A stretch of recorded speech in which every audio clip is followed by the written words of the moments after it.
নমস্কার বন্ধুরা, গল্প শোনার আসরে আপনাদের আবারও স্বাগত।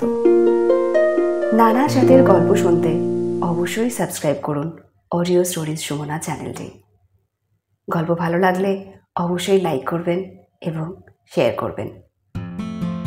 আজকে যে গল্পটি পড়ব সেটি হলো বিমল করের লেখা একটি বিখ্যাত গল্প, জননী। আমরা ভাই বোন মিলে মার 5টি সন্তান। বাবা বলতো মার হাতের 5টি আঙুল। সবার বড় ছিল বড়দা, মার 19 বছর বয়সের ফল। প্রথম বলে বড়দা মার সেই বয়সের রূপ যতটা পেরেছিল পুঁটলি বেঁধে নিয়ে জগতে এসেছিল। শুনেছি ঠাকুরমা বলতো, অত রং অমন চোখ নিয়ে যদি এলি তবে দাদু মেয়ে হয়ে এলি না কেন? ঠাকুরমার ক্ষোভ বছর 2 পরে মা মিটিয়ে দিল। এবার এলো বড়দি। বড়দা পুরুষ মানুষ বলে ওপর থেকে মার রূপ চুরি করেছিল। বড়দি মেয়ে বলে আমাদের মার অন্তর থেকে সব যেন শুষে নিয়ে ঠাকুরমার কোলে এসে পড়ল।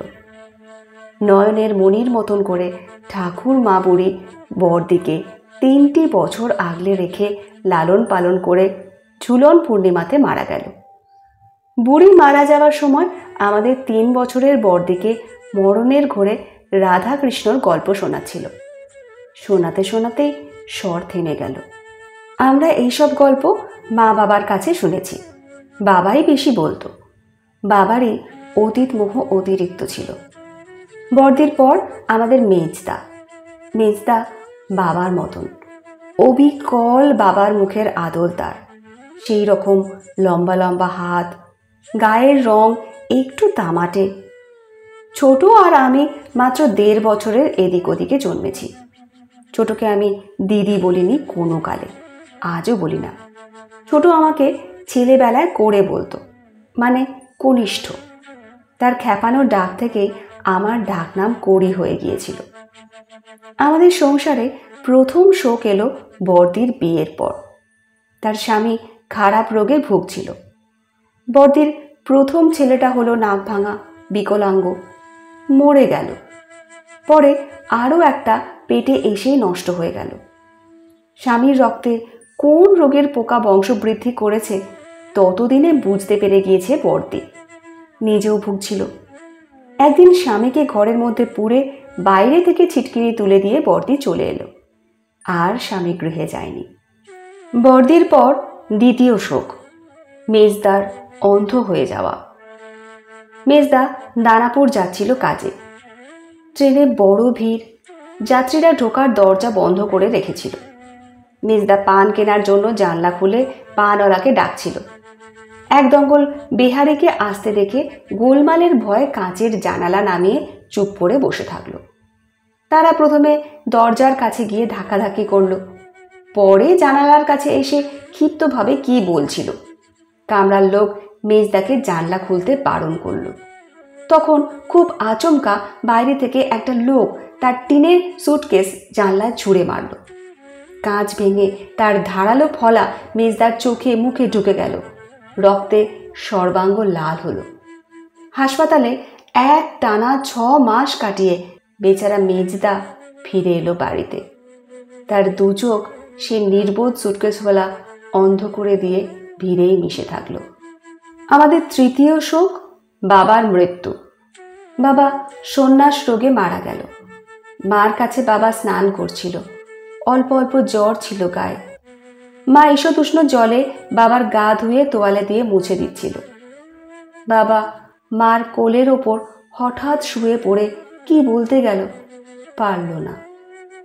মৃত্যু এসে বাবার মুখে হাত চাপা দিয়ে কথা থামিয়ে দিয়েছিল। বাবা তৈরি ছিল, চলে গেল। বাবার মৃত্যুর বছর 2 পরে আমাদের চতুর্থ শোকও এলো। ছোট বড় জেদি, চিরকালই সে যখন যা ঝোঁক ধরেছে করতে গেছে। আমি তাকে কত বলেছি, ওভাবে জেদ ধরে কাজ করতে যাস না, তুই সব পারবি এমন কোনো কথা নেই। আমার কথা ছোট গ্রাহ্য করতো না।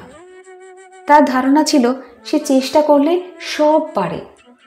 ছোট এসব বুঝতো না, বুঝতে চাইতো না। অকারণে সে মেতে থাকতো। তার কাজের অন্ত ছিল না, খাওয়া দাওয়া বিশ্রামের বালাই ছিল না।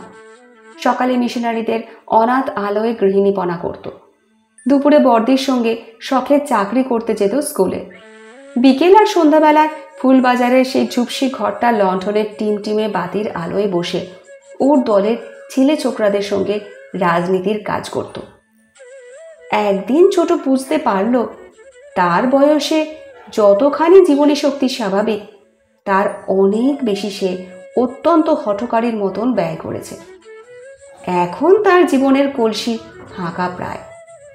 ডাক্তারবাবু স্পষ্টই বলে দিল, আর ওঠা চলা নয়, বেশি কথা বলাও না, বিছানায় শুয়ে থাকা, ইনজেকশন, ওষুধ, ভালো ভালো খাওয়া আর চুপ করে পড়ে থাকা। ছোট বলল, তাহলে আমি মরে যাব। জবাবে ডাক্তারবাবু বলল, দেখা যাক। সেই থেকে ছোট বিছানায়। বছর পুরো হয়ে গেছে, আরও কিছুদিন থাকতে হবে। আমাদের সংসারে পঞ্চম শোক এসেছে সদ্য, মা মারা যাবার পর। এই ফাল্গুনের গোড়ায় মা চলে গেল। মার মাথার চুল সাদা হয়েছিল, গালের চামড়া দুধের জুড়ানো স্বরের মতন কুঁচকে এসেছিল, কপাল ভরা দাগ আর আধ পাকা ছানির চোখ নিয়ে মা বিদায় নিল। যাবার সময় দেখে গেল তার হাতের 5টি আঙুলে একে অন্যের পাশে রয়েছে। তখনও সকালে হিম পড়ে। আমাদের দোতলার বড় বারান্দা শিশিরে ভিজে রয়েছে, সূর্য ওঠেনি, রং ধরেছে সবে। মার বিছানার চারপাশে আমরা 5 জনে দাঁড়িয়ে। মা চলে গেল। বড়দা আগেই বলেছিল আমরা বারোয়ারি শ্মশানে মাকে নিয়ে যাব না, আমাদের বাড়ির বাগানে দাহ করব, পরে সেখানে একটা বেদি করে রাখব। বিঘে খানেকের ওপর জমি নিয়ে আমাদের দোতলা বাড়ি, 5 বিঘের বাগান, পাঁচিল দিয়ে ঘেরা। উত্তরের দিকে যেখানে করবীর ঝোপ, স্থলপদ্ম রাশিকৃত গাছ, ঘাসের জঙ্গল, সেই দিকটা মাকে দাহ করার জন্য আমরা বেছে নিয়েছিলাম। ঘাস জঙ্গল পরিষ্কার করে কদম গাছটাকে মাথার কাছে রেখে মার চিতা তৈরি হলো। পাশে বুড়ো কাঠ চাপা দাঁড়িয়ে থাকলো, আমাদের বাবার মতন দেখাচ্ছিল তাকে। তারপর মার দাহ হলো। যখন আগুন তার অকলস শিখা বিস্তার করে মার শরীর আগলে রেখেছিল, তখন আমি আমাদের 5 জনকে দেখছিলাম। বড়দা খানিক রোদ খানিক ছায়ায় দাঁড়িয়ে এক দৃষ্টে চিতার দিকে তাকিয়েছিল, মাঝে মাঝে কি বলছিল। বড়দি কদম তলায় মাটিতে গালে হাত দিয়ে বসেছিল। মেজদা বড়দির পাশে আসন পা করে বসে, 2 হাত বুকের কাছে, তার অন্ধ চোখ চিতার দিকে। কাঠ চাপার গুঁড়িতে হেলান দিয়ে ছোট ফোলা ফোলা মুখ করে বসে। আমি ছোটর কাছে চুপ করে দাঁড়িয়েছিলাম। ছোট একসময় বলল, এখন কি জল খেতে আছে রে? আমার বড় তেষ্টা পেয়েছে। আমি কিছু জানতাম না, বললাম, এখন না, আর খানিকটা পরে খাস। এখন চৈত্র মাস, চৈত্রের শুরু সবে। মার শ্রাদ্ধ শান্তি চুকে গেছে। যে জায়গায় আমরা আমাদের মাকে দাহ করেছিলাম সেই জায়গা পরিষ্কার পরিচ্ছন্ন, চারপাশটা যেন নিগোনো। শ্রাদ্ধের পরপরই আমরা ওখানে সুন্দর করে বেদি করেছি। কাশির সাদা পাথর দিয়ে বেদিটা মোড়া, এখনও যেন কাঁচা গন্ধ লেগে আছে ওর গায়ে। হাত রাখলে মনে হয় ঠান্ডা লাগছে, নরম মসৃণ স্পর্শ। মাসান্তে আমরা এই বেদিতে বসেছিলাম, বেদির মাথার দিকে ছোট কুলুঙ্গির মতন। বড়দি সেখানে প্রদীপ এবং ধূপ জেলে দিয়েছিল। বাতাসে ঝাপটা লাগছিল না বলে দ্বীপের শিখাটি জ্বলছিল। অগরু চন্দনের ধূপ পুড়ে খুব ফিকে একটা গন্ধ বাতাসে ভাসছিল। আর চৈত্রের পূর্ণিমা বলে চাঁদের আলোয় সাদা বেদিটা ধপধপ করছিল। আমরা 5 জনে বেদির ওপর বসে। বড়দা বলল, আমরা যতদিন বেঁচে আছি মাসের এই দিনটিতে সবাই একসঙ্গে এখানে এসে বসবো বলে একটু থামলো বড়দা। বড়দির মুখের দিকে তাকিয়ে বলল আবার, এই পরিবারের নিয়ম হলো। কি বলিস অনু? অনু বড়দির ডাক নাম, পুরো করে অনুপমা। ছোটর নাম নিরুপমা। বর্দির সঙ্গে মিল করে রাখা। বর্দি মাথা নেড়ে বর্দার কথায় সায় দিল, বলল, বাবার বেদিটাও যদি আমরা করে রাখতাম। বর্দির গলায় আক্ষেপের সুর। বর্দির আক্ষেপ খুবই সঙ্গত, কিন্তু তখন তো আমাদের মাথায় এই বুদ্ধি আসেনি। মাও কিছু বলেনি। বর্দা কয়েক দণ্ড আকাশের দিকে চেয়ে থাকল, তারপর নিঃশ্বাস ফেলল মুখ নামিয়ে। বলল, খুবই ভালো হতো, তবে মা রাজি হতো কিনা কে জানে। রাজি হতো না? বর্দি বেশ অবাক হয়েছিল যেন। কেন মা রাজি হতো না? হতো না হয়তো, বর্দা সন্দেহের গলায় বলল। সবাই এসব পছন্দ করে না, সংস্কার। আমরা বোধহয় অনেক কিছু পুরোপুরি অগোচরে রাখতে চাই। মেজদা হঠাৎ কথা বলল। আমরা তাকালাম। তার অন্ধ চোখ একদিকে স্থির রেখে মেজদা বলল, শ্মশানে পুড়িয়ে আসার সময় আমরা কি ভাবি জানো দিদি? কি? অনেকের মধ্যে দিয়ে এলাম, যেন সঙ্গী সাথীর মধ্যে। মরার পর আবার সঙ্গী সাথী কি? ছোট বলল। কিছু না, মানুষ তবু ভাবে। মেজদা উদাস গলায় বলল, তুই জানিস না ছোট, কত মানুষ মৃত্যুর পর আত্মার অবস্থাকে তীর্থযাত্রা কল্পনা করে নেয়। আমরা সকলে মেজদার দিকে তাকিয়ে বসেছিলাম। মেজদার গলার স্বর গোল ও নিটোল, বাঁশের আর বাঁশির মতন মোটা। এই স্বর শুনলে অনুভব করা যায় মেজদার গলার সবটুকু অন্তর থেকে এসেছে। মেজদার কথাবার্তাও অন্যরকম। আমরা মনে মনে অহরহ কথা বলি, মুখে নয়। মনে সেই শব্দহীন বাক্যস্রোত যদি শব্দময় হয়ে ওঠে, এই রকম শোনাবে হয়তো, মেজদার কথার মতন। বর্দি বলল, তুই স্বর্গের কথা বলছিস দিনু? মেজদার নাম দীনেন্দ্র, ছোট করে দিনু। বর্দির কথায় মেজদা আলগা হয়ে মাথা নাড়ল, বলল, না দিদি, স্বর্গ তো শেষ কল্পনা। আমি এই মর্তের পর স্বর্গের আগে যে পথ, তার কথা বলছি। সেটা আবার কি? ছোট বলল অবাক হয়ে। মাঝপথের কথাও মানুষ ভাবে? ভাবে। যত ভালো করে ভেবে নিতে পারা যায় ততই ভালো রে ছোট। আমি রাঁচির দিকে মুন্ডা না মুংড়িদের গ্রামে এক বাড়িতে ছবি দেখেছিলাম একটা। ওদের কথা বাদ দাও, ছোট বলল। বাদ কেন? শোনো না। মেজদা যেন অন্ধ চোখে জ্যোৎস্না মেখে সামান্য মুখ ফেরালো, বলল, মাটির বাড়ি, বাইরের দেওয়ালে রঙগুলে একটা বাচ্চা ছেলে ছবি আঁকা। ঘোড়ার পিঠে চড়ে বাচ্চাটা চলেছে, এক হাতে লাঠি, অন্য হাতে লাগাম, কাঁধে খাবারের পুঁটলি, মাথায় তেষ্টা মেটাবার জন্যে জলের ঘটি রাখা। ওই ছবির মানে বলে দিল ফরেস্ট বাবু। ও বাড়ির ছেলে মারা গেছে, তাই ওই ছবি। আহা, বর্দি দুঃখ পেল। মেজদা বলল, মানেটা তুমি শোনো দিদি, বড় অদ্ভুত লাগে। ভাবো তো, ওরা বিশ্বাস করে নিয়েছে মৃত্যুর পর তাদের ছোট ছেলেটিকে একা একা অনেক দূর যেতে হবে। তাই তাকে বসিয়ে দিয়েছে ঘোড়ায়, হাতে দিয়েছে লাঠি, পুঁটলিতে বোধহয় চিড়ে গুড়, আর মাথায় তেষ্টা মেটাবার জল। স্নেহ, মমতা, ইহলোকের মায়া ও দুঃখ, পরলোকের দুর্ভাবনা, সব যেন এই ছবিতে মহৎ ও সুন্দর হয়ে কল্পিত হয়েছিল। আমি অভিভূত হলাম। জ্যোৎস্নার ধারার মতন আমার কল্পনা সেই ছবির গায়ে আলো বর্ষণ করছিল। অনেকক্ষণ বুঝি কেউ কোনো কথা বলল না আর। চৈত্রের চঞ্চল বাতাস বাগানের তৃণ এনে আমাদের গায়ে মাথায় ফেলে দিচ্ছিল। বেদিতে আমাদের পাঁচজনের ছায়া পরস্পরকে স্পর্শ করে যেন ছায়ার একটি আশ্চর্য রকম জাফরি তৈরি হয়েছে। চাঁদটা সমুদ্রের জলের মতনই নীল অনেকটা। পর্যাপ্ত জ্যোৎস্না।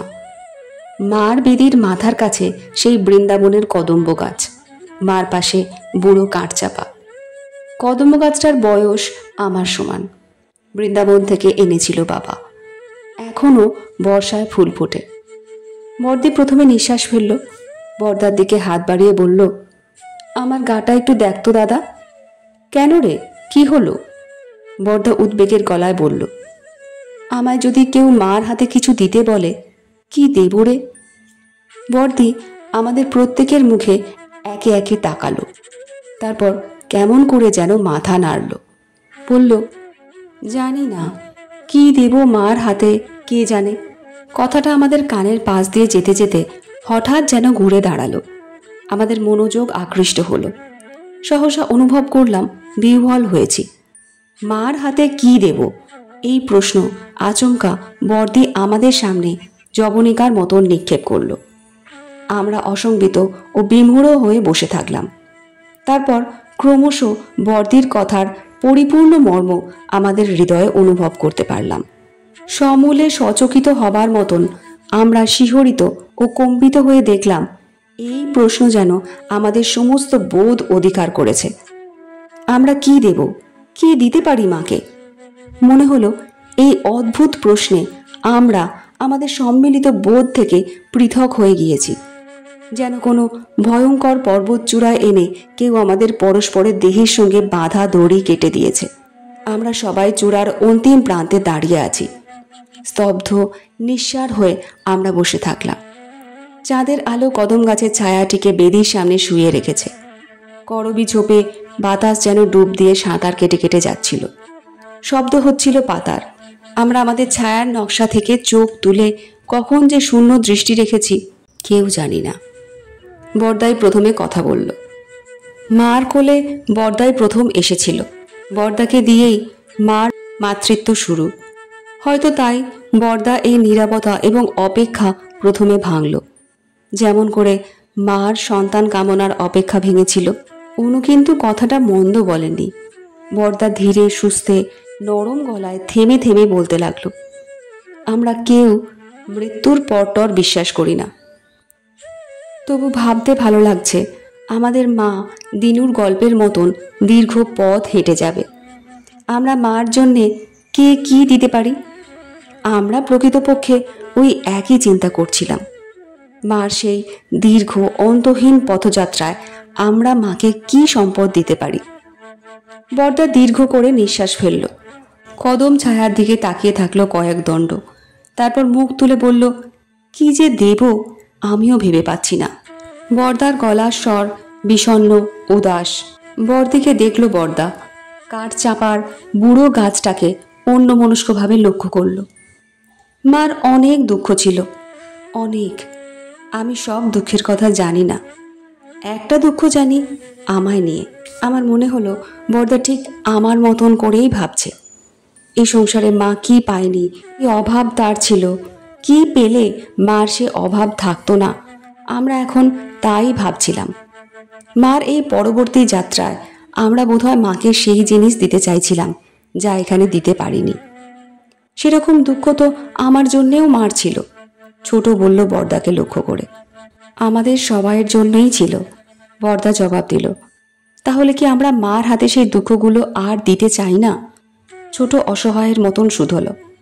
তাছাড়া আমরা আর কি দিতে পারি? বরদা ছোটর দিকে তাকিয়ে বলল, চাল কলা জল আমাদের মার দরকার নেই। মাকে যদি আমরা সেই মনের জিনিসগুলো দিতে পারি, এখানে যা পারিনি, মার কাজে লাগবে।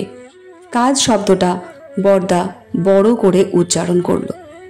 আমি মনে মনে বরদার কথায় সায় দিলাম। মাকে আমরা অন্য কিছু দিতে পারি না। তুই তো জানিস অনু, বরদা বরদিকে লক্ষ্য করে কথা শুরু করলো, আমি বিয়ে করিনি বলে মার মনে বড় দুঃখ ছিল, অভিমানও। মার কি স্বাদ ছিল আমি জানি, কিন্তু আমার ইচ্ছে ছিল না। আমার জন্য মা মেয়ে পছন্দ করে রেখেছিল। বাবা সেই মেয়েকে আশীর্বাদ করতে যাবে বলে ঠিক করেছিল। আমি অমত করায় আর ব্যাপারটা শেষ পর্যন্ত গড়ায়নি। তুমি অমত করলে কেন? আমি বরদার ওপর যেন অপ্রসন্ন হয়ে বললাম। কেন করলাম? বরদা আমার দিকে তাকালো, তাকিয়ে থাকলো, পলক ফেলল না। তারপর অতি স্নিগ্ধ হয়ে বলল, আমার বন্ধু অবনীর সঙ্গে সেই মেয়েটির ভাব ছিল। তাহলে সন্দেহ? ছোট যেন বিরক্ত হলো। না রে, সন্দেহ নয়, মেয়েটিকে অবনী ভালোবাসত। বরদা শান্ত গলায় বলল, আমি মাকে বলেছিলাম। মা বলেছিল, কিন্তু কনক যে অপরূপ সুন্দরী, এ মেয়ে এলে আমার বংশধরেরা কত সুন্দর হবে ভেবে দেখ। কয়েক দণ্ড থেমে বরদা যেন মার সঙ্গে তার সেই কথোপকথন স্মরণ করল। তারপর বলল, আমি সৌন্দর্য ভালোবাসি, কিন্তু ভালোবাসা আরও বেশি ভালোবাসি। অনেকক্ষণ আর কথা বলল না, বেদির দিকে তাকিয়ে থাকলো। মা এই কথাটা কেন যে বুঝল না। বর্দা আক্ষেপের গলায় বলল। মনে হচ্ছিল তার কোনো পুরনো প্রদাহ সে আজ অত্যন্ত ব্যথার সঙ্গে আবার অনুভব করছে। অনেকটা সময় চুপ করে থেকে বর্দা দীর্ঘ নিঃশ্বাস ফেলল। মৃদু গলায় টেনে টেনে বলল, আমি মাকে আমার সেই ভালোবাসার মন দিতে পারি। বর্দা নীরব হলে সাদা বেদিটার গায়ে চাঁদের আলো ছেঁড়া মেঘের ফাঁকে মলিন হলো সামান্য। আমরা নির্বাক বসে থাকলাম। চৈত্রের বাতাস করবি ঝোপের তলা থেকে ধুলোর গুঁড়ো এনে মাখিয়ে গেল।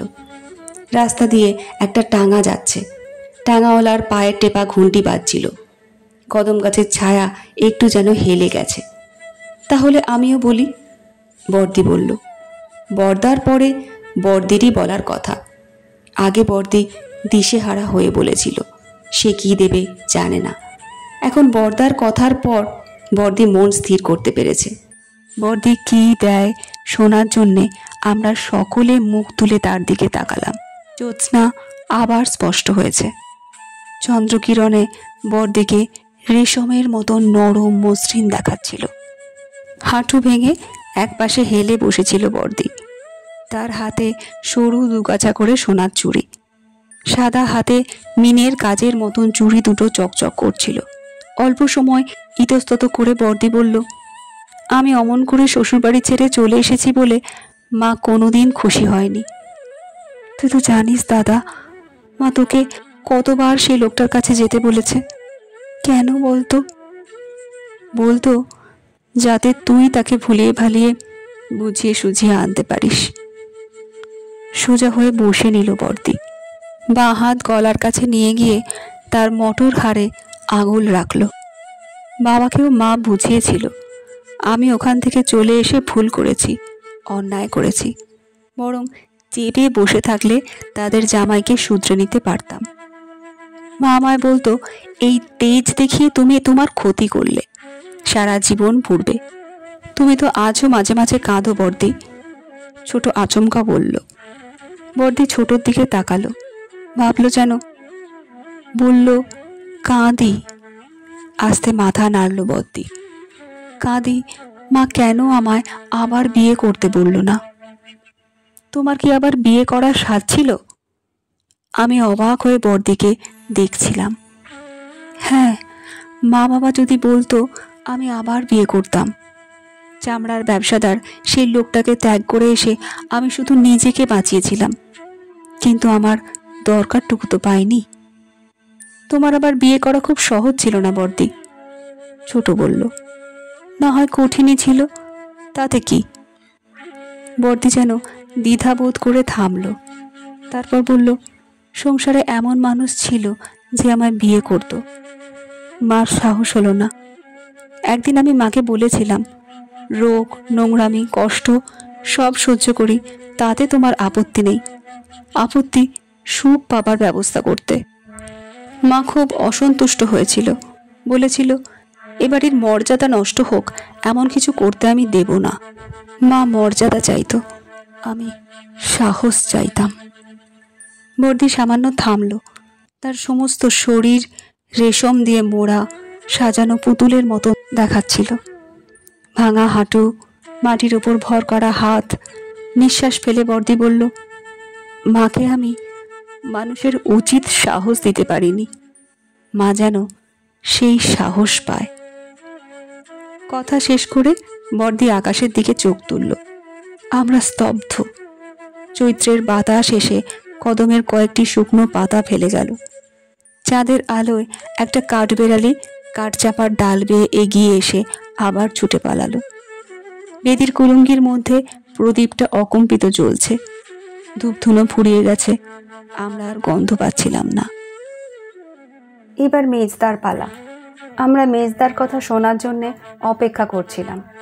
মেজদা কিছু বলছিল না। ছোট মেজদার গায়ে হাত দিল। মেজদা, তুমি? মেজদা মাথা নাড়ল। কোনো কিছু ভেবে পায়নি। তোরা বল, তুই বল ছোট। ছোটোর স্বভাবই আলাদা, তার অত খুঁটিয়ে খুঁটিয়ে ভাবনা নেই। ছোট একবার প্রদীপের দিকে তাকালো, এবার আকাশের দিকে, খুক খুক করে কাশলো কবার, তারপর বলল, এত অল্প বয়সে আমার এমন একটা বিশ্রী অসুখ করলো বলে মা বেচারি বড় কষ্ট পেয়েছিল। ভাবতো আমি আর বাঁচব না। আমিও প্রথম প্রথম সেই রকম ভেবেছি। মা বলতো, তুই নিজে ইচ্ছে করে এই অসুখ বাঁধালি। কি বোকার মতন কথা বলো তো বর্দি, অসুখ কি কেউ ইচ্ছে করে বাঁধায়? অসুখের সুখ আছে। একদমকে কথা বলছিল ছোট, বলতে বলতে থামলো।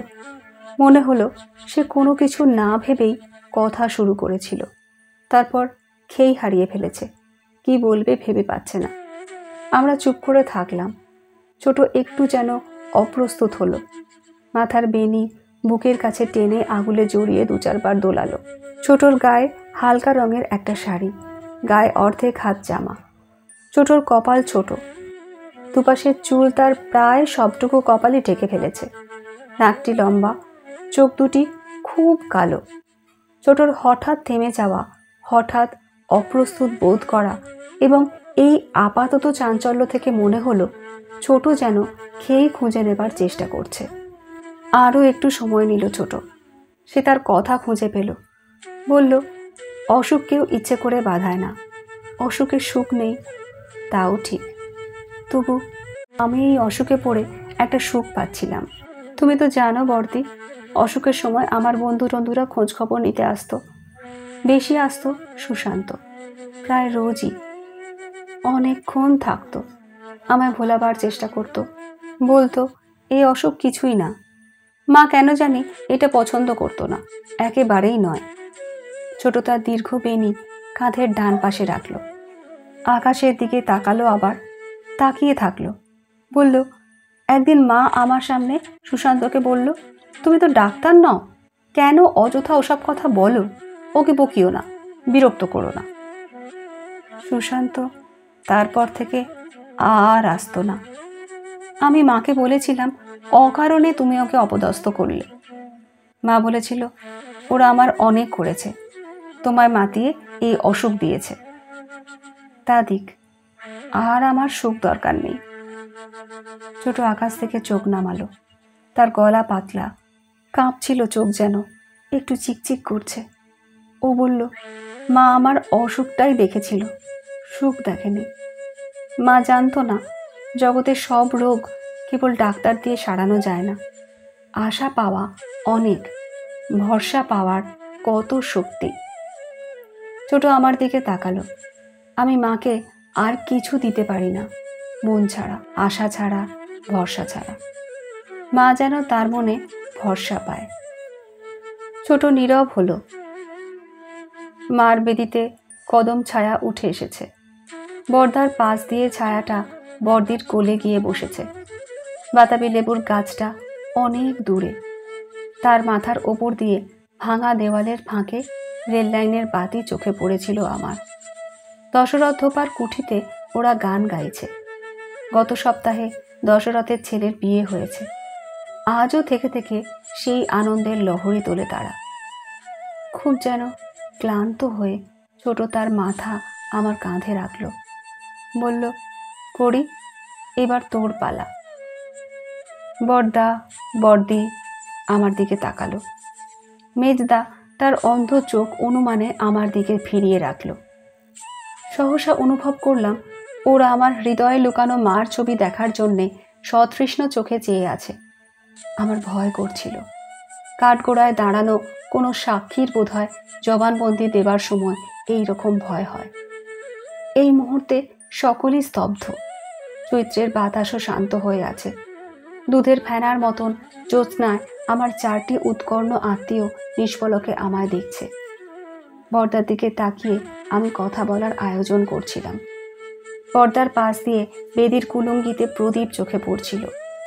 শিখাটি স্থির, মার চোখের মতন শিখাটি যেন আমায় লক্ষ্য করছিল। ভেবে পাচ্ছি না, আমি বললাম। আমার মন স্থির নয়, নিঃসংশয় নয়। দ্বিধায় গলায় জড়িয়ে জড়িয়ে আমি বললাম, কখনো মনে হচ্ছে অনেক কিছু যেন দেবার আছে, আবার মনে হচ্ছে কিছু নেই।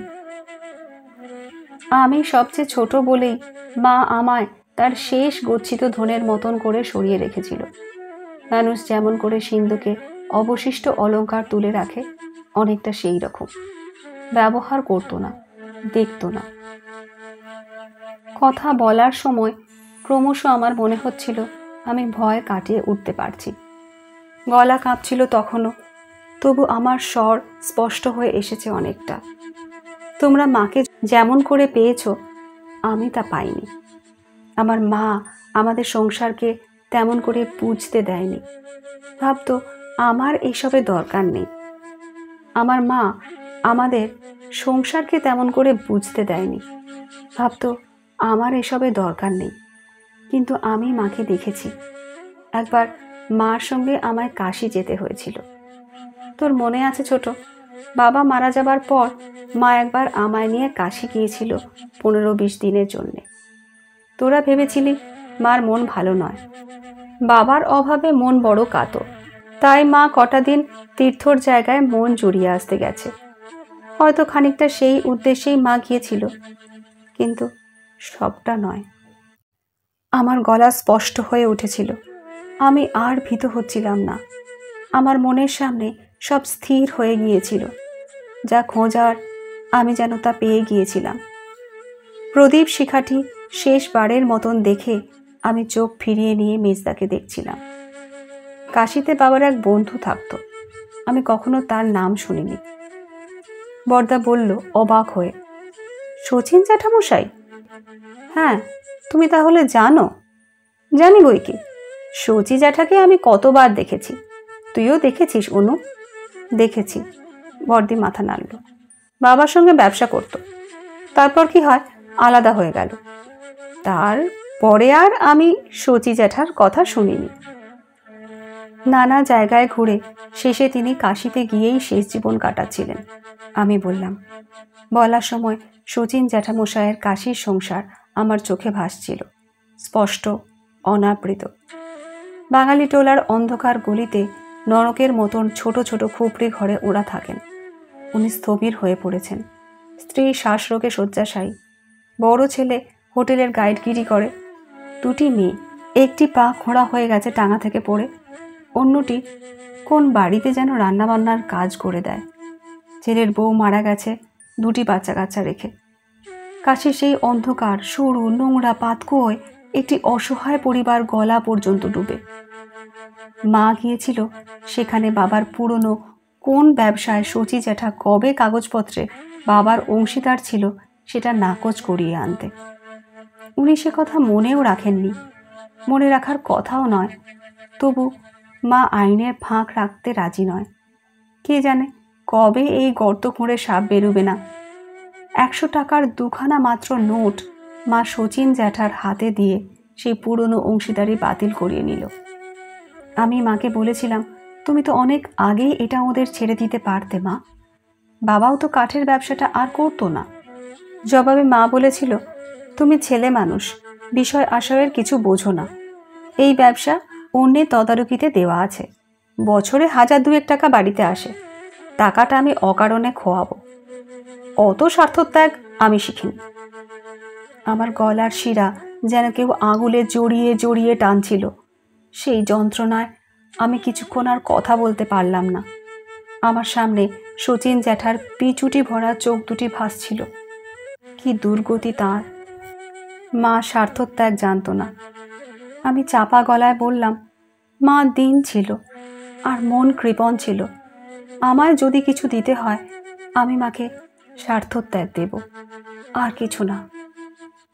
আমি নীরব হলে বৃন্দাবনের কদম গাছ তার ছায়া আরও দীর্ঘ করল। বর্দির বুকে সেই ছায়া দেখলাম। কয়েকটি ঘরকুটো এলো দমকা বাতাসে। দশরথ ধোপাদের বস্তিতে গানের সুর থেমে গেছে। একটি রাত্রিগামী ট্রেন সাঁকর ও প্রান্তে দাঁড়িয়ে হুইসেল দিচ্ছে পথের জন্যে। ধ্বনিটা ক্ষীণ হয়ে এখানে ভেসে আসছিল। মেজদা কিছু বলেনি, এবার বলবে। মেজদার পালা ফুরলে আমাদের 5টি আঙুলে গুটিয়ে যাবে। আমরা কেউ কোনো কথা না বলে মেজদার দিকে তাকিয়ে থাকলাম। মেজদা কিছু বলছিল না। মেজদা শূন্য পানে মুখ তুলে রেখেছিল। আমরা অপেক্ষা করছিলাম। অধীর উৎকণ্ঠিত সেই অপেক্ষা দীর্ঘ মনে হচ্ছিল। দিনু, বড়দা মেজদাকে ডাকল। দিনু। এবার বড়দি হাত বাড়িয়ে মেজদার গা স্পর্শ করল। মেজদা তবু পাথরের মতন বসে, তার নিঃশ্বাস পড়ছে কি পড়ছে না বোঝা যাচ্ছিল না। ছোট ডাকলো, মেজদা। হাত দিয়ে মেজদাকে স্পর্শ করে বললাম, মেজদা, এবার তোমার পালা। মেজদা সামান্য নড়ল।